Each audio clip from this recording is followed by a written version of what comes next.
practice times, equipments and facilities must be equivalent across all major male and female teams.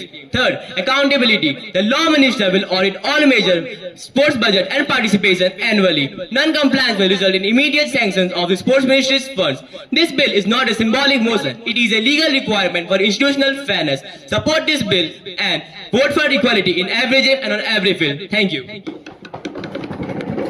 Someone from the school management, please answer this.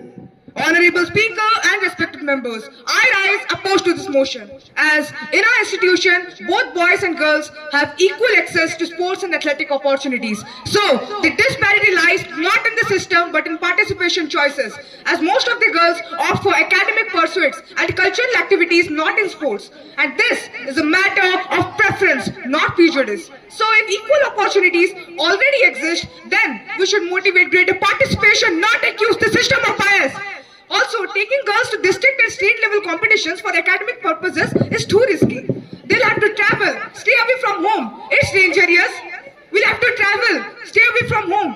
Can't we save the safety? Honorable Speaker, I think this proposal is completely irresponsible. That's just a weak excuse just as a concern. I think you are mistaken, sir. Still, we can't take this. What if something happens?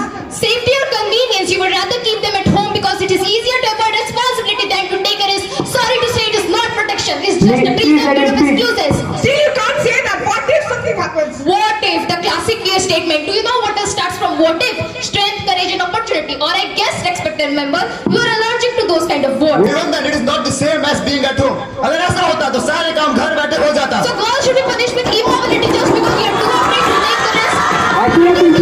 If your solution is to risk opportunity, then it is not at all a solution. It is just a mere excuse. Ladies and gentlemen, courage is not built in locked rooms.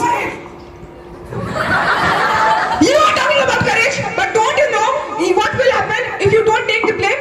Honorable Minister, it is too easy to speak expensive vocabulary when you not take the blame. I'm gonna regret if girls are caged because of fear. But I will not regret if girls are taken to district or sports level competition. They will win. Let us allow girls to compete. We will make it safe. They will prove